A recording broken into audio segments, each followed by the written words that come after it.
Welcome back to another episode of the Trivia Power Hour Gaming, a game where I quiz you about gaming topics you want to know about. As always, the game will consist of 5 multiple choice questions, each with 4 possible answers, that you will have 10 seconds to choose between.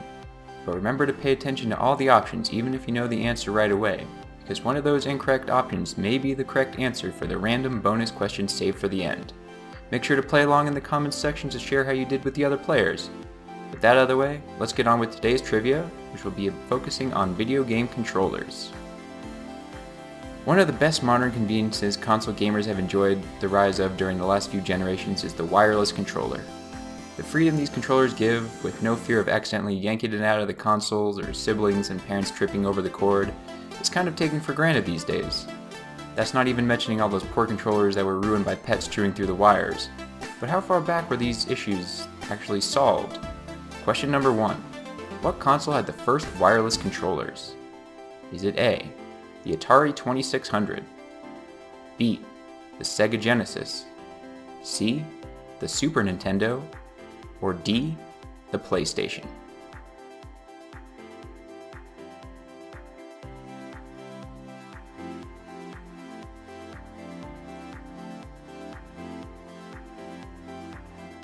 The first iteration of wireless controllers used the same radio frequency technology that was found in garage door openers, walkie-talkies, and remote control cars. Allowed gamers to move about 20 to 30 feet from their Atari 2600 consoles. However, that freedom in movement came at the cost of a very large and bulky controller known as the CX42, which required a 9-volt battery, the need to plug in a separate receiver for the inputs, and the fact that the RF technology had a lot of input delay between the player's actions and the controller, and them playing out on screen. Later, infrared technology was adopted as controllers became more advanced and the need for quicker response times rose. Just like the TV remotes this method was based on, though, controllers wouldn't be able to function without a clear path between it and the console receiving the signals. Now, our controllers come wireless as a standard, utilizing Wi-Fi and Bluetooth technology that has helped eliminate just about every issue previous iterations had. And it's all thanks to the good old Atari 2600 paving the way back in 1983. Controllers all have their unique names, ranging from Sony's evolving line of DualShock controllers to Wiimotes and the infamous Duke controller for the original Xbox. However, one convention adopted by just about everyone in the industry is the name of controller, and it makes sense why. But, going back to the very first home console, the Magnavox Odyssey, the name controller is a little bit more technical than it is today. Question number 2. What were the first home console controllers called? Was it A, input units, B, game manipulators, C, player control units, or D, input converter knobs?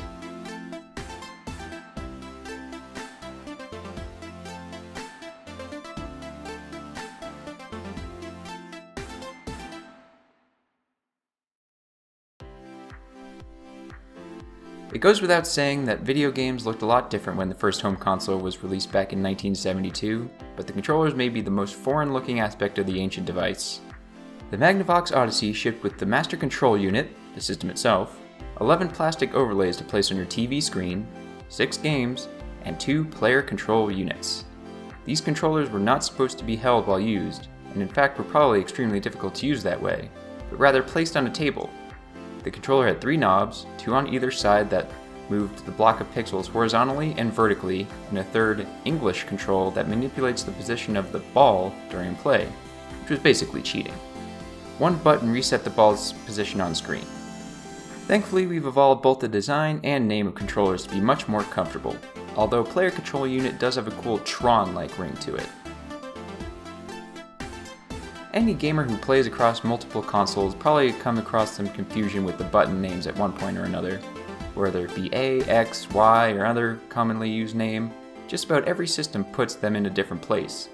And while most people think that PlayStation is guilty of this as well, what we call the X button on the DualShock is actually meant to be a cross, since all the buttons are shapes and not letters. But why choose shapes, and more specifically, those shapes? Question number 3. Why are the PlayStation controller buttons shapes? Is it A, to make them universal? B, to differentiate them from the letter-based controllers? C, each shape represents an action or command? Or D, they were a secret code by the designer?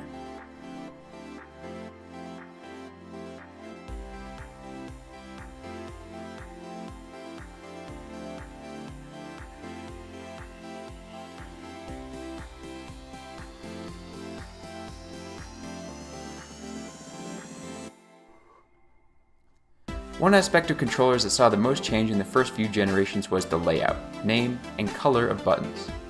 Starting from the NES's two big, red A and B buttons to contemporary controllers, which have somewhat standardized to 4 face buttons and 4 triggers, but the colors have never really had much of an impact compared to the letter or symbol on the controller, which is why PlayStation stand out from the rest.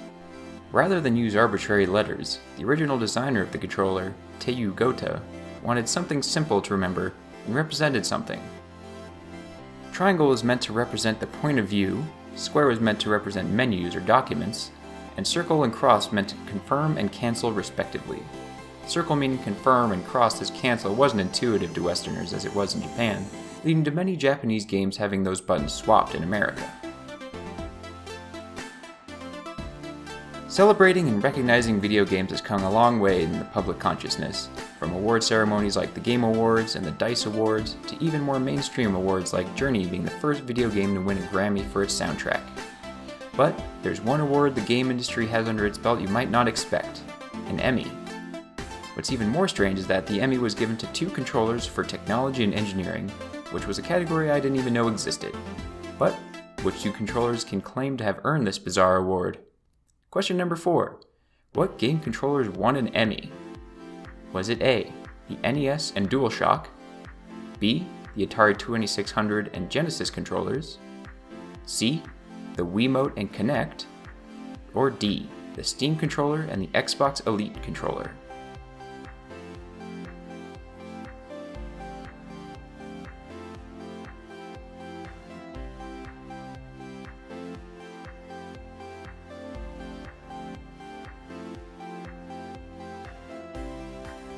The 58th Annual Technology and Engineering Emmy Awards recognizes broadcast, cable, satellite distribution, as well as science and engineering for broadcast and personal television, including interactive television, gaming, technology, and other categories.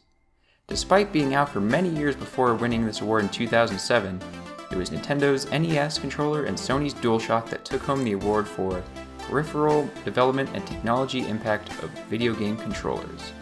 The DualShock won for its analog technology, and it is widely assumed the NES won for the D-pad. We now know how far back the first innovations in wireless controllers go, but that was far from the only experiment in controlling games that occurred in the early console days. Light guns were around from nearly the start, and Nintendo in particular seemed to try all kinds of experiments from Rob the Robot to the infamous Power Glove, made famous by the movie The Wizard. This Power Glove allowed players the first real taste of motion controls, albeit a very primitive and unreliable version of it. It wouldn't be until many console generations later that motion controls would even begin to be seen as a legitimate control scheme, and to some it still isn't. Nintendo's Power Glove wasn't the only one to take an early stab at glove-based motion controls though. Question number 5. What other company's console had a Power Glove controller? Was it A, Sega, B, Microsoft, C, Sony, or D, Atari?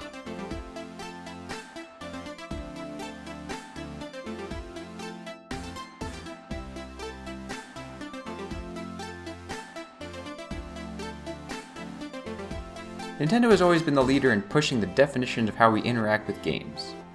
Some experiments were hugely successful, like the Wii's motion controls, while others fell flat like the Virtual Boy, and some never even saw the light of day like the Vitality sensor. While Nintendo has the reputation, they're certainly not the only ones experimenting. Developed by a company named Galaxy Quest and released in 1998, the PlayStation 1's Power Glove equivalent, simply titled The Glove, worked a lot like the Power Glove, only missing any actual motion tracking. Face buttons were placed on a finger rest, as well as L1 and R1, but the thumb also rested on a D-pad-like set of all the shoulder buttons.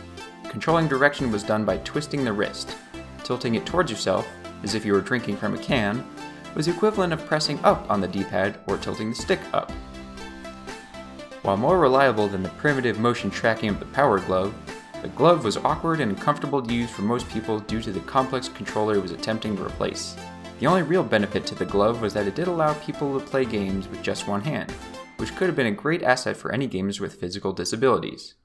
Considering how obscure and unknown this controller was, though, I doubt it had much of an impact. And now, I hope you've been paying attention to the answers up to this point, because it's time for a random bonus question.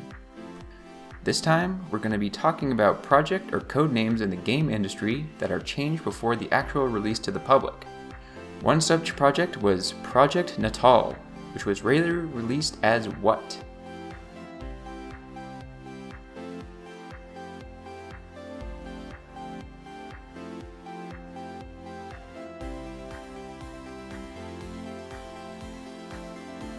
Thank you for playing all the way to the end of this episode of the Trivia Power Hour Gaming. As always, go ahead and post how you feel you did in the comments below, and let me know if you learned anything. Feel free to like the video and subscribe if you're interested in more episodes, or just check back in for the next Trivia Power Hour. Thank you for playing, and I'll see you next time.